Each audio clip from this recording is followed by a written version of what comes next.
Hey everybody, welcome to Hear Us Out. I'm Patrick, And I'm Paul. and we're going to talk about big little movies. Movies about miniaturization or shrinking or making stuff small, and maybe the odd time making them big, embiggening them.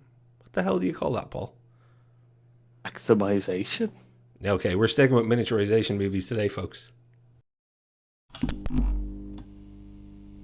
So yeah, we're talking about miniaturization films, and we could. So Patrick, where did they start from? To give a little history. Okay, well, no one really know. No, no one really knows where it all started. But mankind has been really, really interested in miniaturization for at least 300 years. And where do I get that number? Gulliver's Travels, that literary work or works, that's nearly 300 years old this year. So Oh, people have been into this for a very long time. Now, as far as movie business goes, the B movies is kind of where this comes from a little bit. Once they realized they could use a spider and film it close up and then make it look big compared to everything around it, or put it in models and realize this tarantula or this lizard will look like a dinosaur or Godzilla, walking through this town. I think it was only a logical next step that somebody would write movies going, we can now show this, so now we can start writing stories for film about people shrinking. yeah. Well, it was the next logical step of kind of like sci-fi plots and stuff like that. So once you kind of have the I don't know making a tarantula big or a grasshopper or snake or whatever kind of thing, then you kind of go to the next logical conclusion, which is what happens if people like was made small Yeah. and had to live in the world where they're tiny kind of And thing. So And once people making sets realized you could do, forced perspective and things like that, you could really have people doing all sorts of stuff like falling into, the necks of bottles and stuff, whereas all it really is just shot cleverly. So I think the before we get on to the movies that started it all, I do want to clear the decks with one thing. Not all movies that we're going to talk about are just in the miniaturization genre, because there's a whole slew of movie and TV that have featured people being shrunk or just being smaller. So, top of mind for me is movies like Hook that have Tinkerbell. Tinkerbell's a little, I'm going to say fairy, very, Paul. Yeah. yeah. I'm terrible with mythology and stuff. I always say the one thing that you're not supposed to say is like, she's not a fairy, she's a something. She's a sprite. I don't know what she is. Um, you've got Beetlejuice being a little. He makes his entrance as a on a miniature in their attic in Beetlejuice. Yeah, that's a quite good, great scene. Mm. And you pointed out actually that when we were talking about this beforehand, that he actually shrinks the He two main makes characters.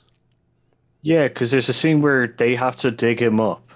They have to actually like to raise Beetlejuice. They need to bury like dig him up from his grave in the miniaturized town model thing. And then Yeah, later on, they also have him again small, and there's a brothel like in it as well. So yeah. That scene that I love doing my Beetlejuice impression of him kind of running around going, "Hey, what does the guy have to do to get a little bit of action around here?" You know what I mean? It's been about 600 years after all. I wonder where a guy, an everyday Joe like myself, can find a little action. Yeah.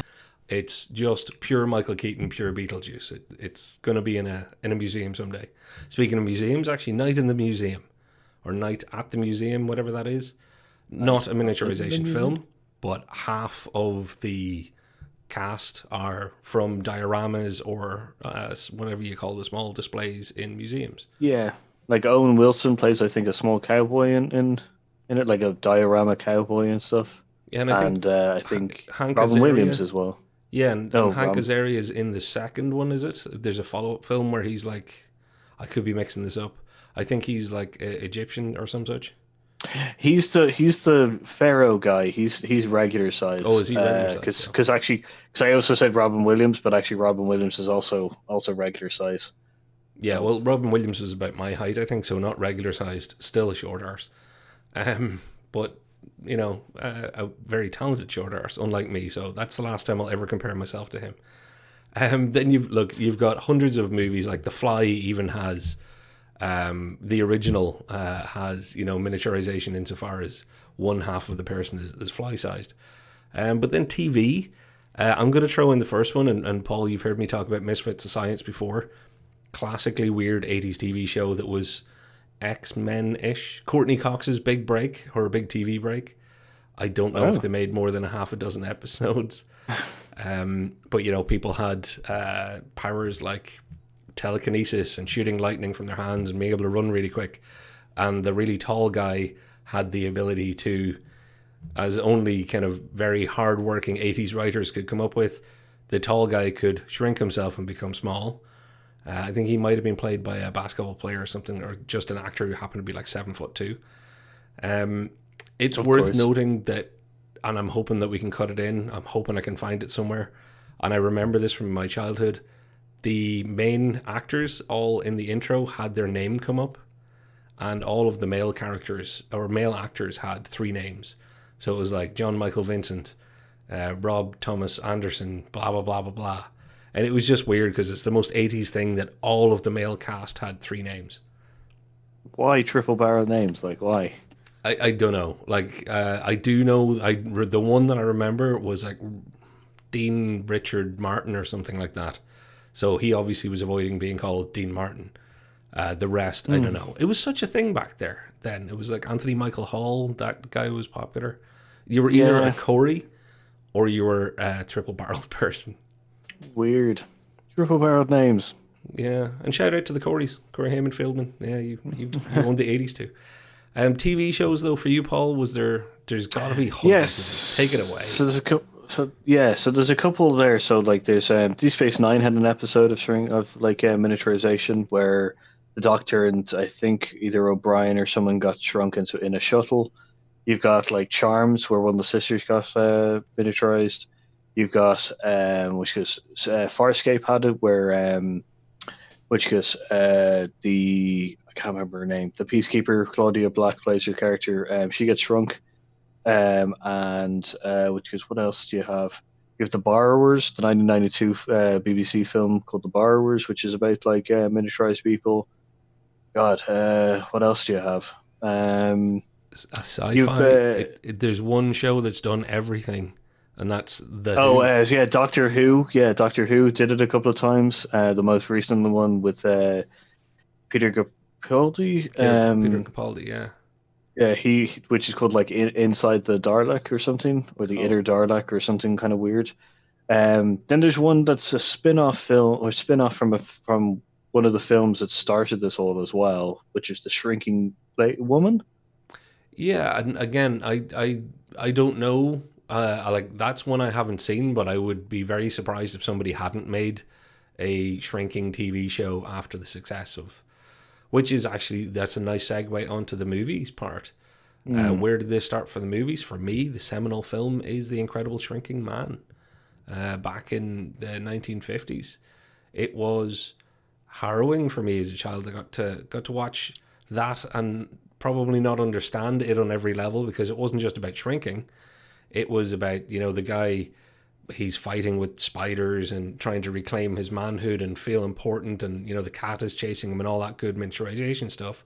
But he's also angry at his wife because he's worried about her leaving the house now that he's all shrunken, and he's dealing with the idea that he may shrink forever and cease to exist. Like, it's heavy stuff, and I think it was on at probably 9:30 on a Saturday morning on like BBC Two when I was a kid.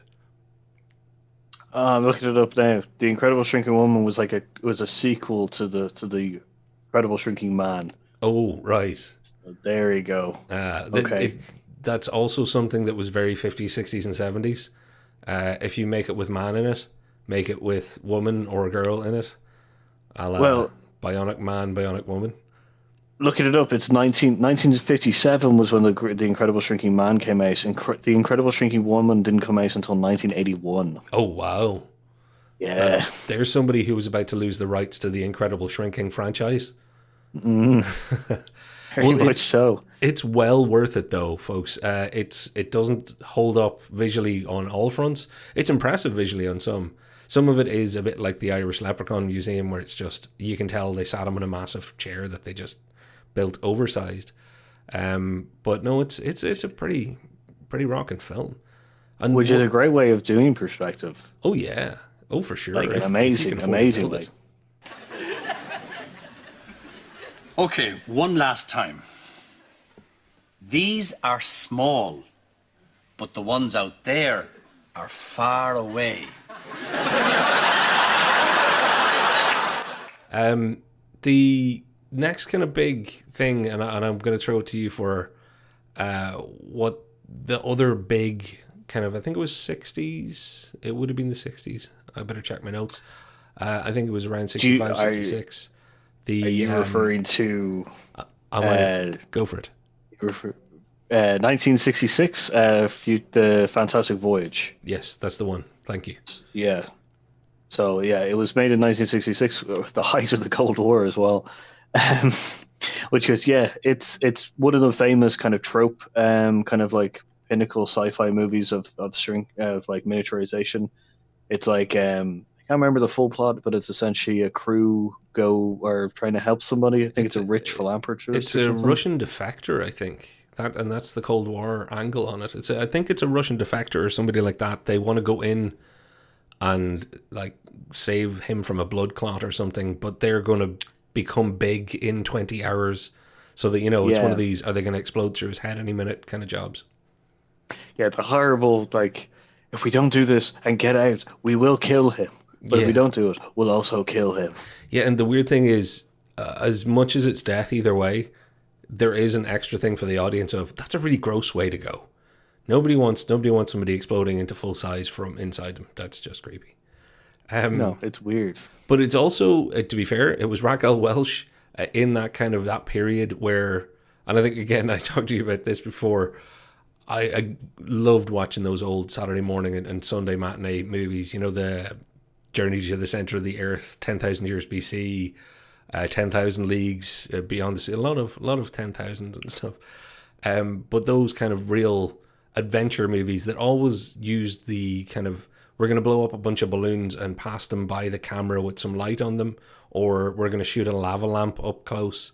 It was really one of those movies. Fantastic Voyage is like the perfect 60s movie in a lot of ways. Yeah, they use a lot of kind of like dirty effects kind of things, should superimpose them on the backgrounds and stuff like that, which is great.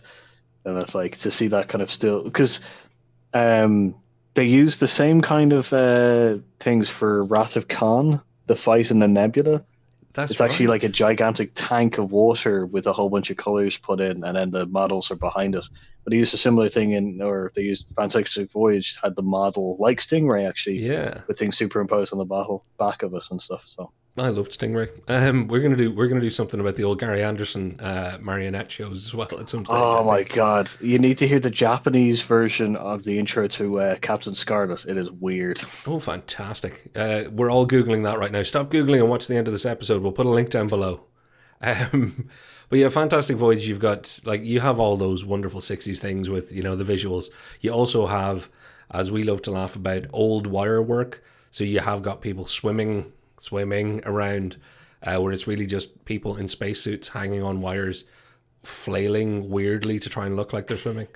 The wires, it's mental. Like the wires were also made of like aluminum wiring, like aluminum or aluminium, which goes so like you can see reflections every now and again, like they were fish wires and stuff. So like you're just like wires.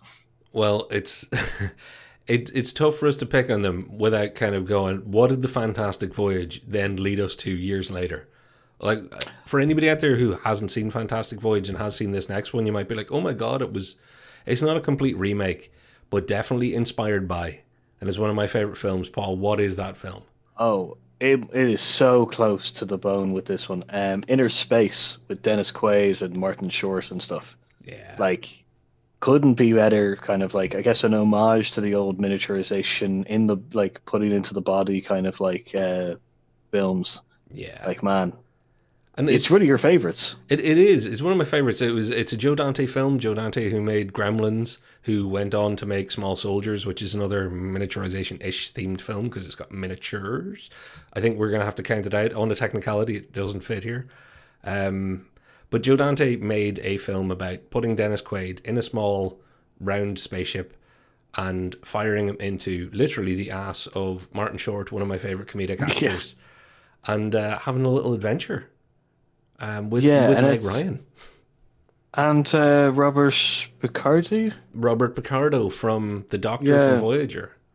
Yeah, just talking about the Star Trek connection. He was the main bad guy or second main bad guy in that kind of. He was the henchman. Yeah, he was called the Cowboy. He was an underground illegal technology dealer, like as only 80s films could write it. But Robert Picardo played it so fabulously over the top that it's delicious. Like it's great. Very much Robert Picardo. Yeah, well, yeah, he did the same when he played the Doctor in Voyager. That's true. A lot of people remember that one as a Dennis Quaid movie or even a Meg Ryan movie. And then when you watch it again today, you go, but they're only in it for a few minutes. It's a Martin Short movie, and he's fabulous. Also, little sidetrack, and I'm going to throw this in for Paul. I don't know if you've ever seen The Explorers. It was another Joe Dante film from like a few years before, I think, where a bunch of kids make a little circular spaceship and fly out into space. It's like a Disney nice movie. If you watch it, and I'll put it on screen, the ship that Joe Dante and the kids made in that movie, the inner spaceship, is the exact same thing, just made with more grown-up materials. So Oh wow! I'm calling him out for reuse of design here. You know, he was recycling before it was cool. Yeah. Better design. Yeah, you might as well reuse it. But yeah, you're right. Dennis Quaid has been kind of more seen as the head of that, but that's because during the time Dennis Quaid was the more famous of the two actors. But it's very much a more kind of buddy cop. Yeah, You know, it is. It's a buddy movie, all right. Yeah, I think you're right there. That's a really good point, actually. It'll make our buddy movies list. yeah, like they're more of a kind of a duo group because like Dennis Quaid is like the test pilot kind of ace guy, and then Martin Short is kind of like the kind of like scrawny kind of like bumbling kind of guy. So it's like him trying to teach him some weird shit in that film though. Yeah, Pardon my language. No, you go for it because it is weird shit. There's no other phrase that suits it. Like spoilers, if you haven't seen the film, stop and like go a little bit forward. But yeah, guy gets digested by Martin Short's character by accident, and then there's the face changing thing. Real weird. Yeah, the face changing thing is spectacular. I don't know. I don't know if we'll be able to put a clip of that in, but I'll try because it might even be too creepy or grotesque for people to see. I say leave it out so that they have to go watch the film. This is true. We've got to move on to the big show because we're getting towards the end of our time. And the big show is the franchise that everybody thinks of in the classic sense of Shrunk film. So what's Shrunk, Paul? Honey, I Shrunk the Kids, which starts the franchise off of Honey, I Shrunk the Kids, Honey, We Blew Up the Kid, and Honey, We Shrank Ourselves, which has got Rick Moranis. Rick Moranis in it. So like it's the dad, the inventor of the Shrink Ray, Bigger Ray, Shrink Ray again kind of thing. the little big little Ray. Yeah. He's the negligent father and creator of it, considering the second one is about blowing up his kid, and then the last one's we shrunk ourselves. Yeah, Honey, We Shrunk Ourselves, which is like think about him shrinking the three or the two families, which are kind of big players in the whole thing. I can't remember though. I've never seen the third one. I will be honest, and I'm never going to. Neither did I. But the second dad is someone I think. Man. It doesn't matter. I can't remember. I'm trying to remember that first film. I saw that first film in the cinema when I was a kid, and I loved it. And I probably, if I watched it now, I'd be like, my God, it's terrible. But I never made it as far as the third one, and I'm never gonna. They made a TV show. Like they really kicked. They kicked the hell out of that franchise because the first one made so much money. And Rick Moranis is great. Of course, it was going to make money. He was awesome. Well, yeah, it was during one of his heights of time as well with all those kind of movies. Yeah, so Ghostbusters, etc. So, yeah, the Honey I Shrunk films. I guess I'm sure there's a 3 DVD box set somewhere on a shelf. Yeah, they really did solidify it for a lot of the 90s. They were, it was a big deal. But since then, and the most recent attempt, I think maybe the one that ends the whole miniaturization push, or at least ends it as something other than kids films. And that's a film called Downsizing, that Matt Damon, Kristen Wiig, and Christoph Waltz, big name actors. You know, there's Oscars and Oscar nominations in that list, and the film itself is it's lofty. It wants to cover every social ill and use miniaturization as a way to talk about, you know, how society works and how consumerist driven we are, and how how unequal our society is and how dangerous we are for the planet. But really what it does is put a lot of very talented people in a film that just doesn't work. Yeah, you talked about this, and I haven't actually seen it. I originally thought it was actually, which probably kind of plays to it, was just about like a big short film. It was like about downsizing, like for a company and stuff. So I was just like, I'm going to miss this one out. But then to hear that it's actually about a miniaturization film, and then it has, as you said, it's got Christian Wiig and Jason Sudeikis. Jason Sudeikis is he's the best friend kind of in it. Yeah, he does his work kind of well, actually. You cannot fault the cast. They're great. No, not at all. But that's two SNL alumni who like would definitely tell to me that it's more of a kind of like more based on the comedy side of things, just from those two names alone. Should be, but it's not. Yeah. So like, yeah. If they had picked to just go funny, maybe they would have pulled it off. And if they'd picked to just go serious and really do social commentary, maybe they would have pulled it off. What they did instead was, it was very Ghostbusters 2016. It was very, we didn't quite set out with a clear path, and you know, we ended up with a film that just didn't work. So, okay, I think you should all see Downsizing just because I had to.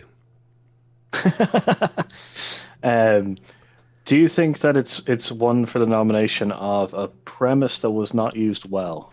If we had not made that video, or if this movie, I'd seen this movie, or you'd seen this movie before that, it definitely would have made our list, because a lot of their ideas are pure gold and stuff worth doing.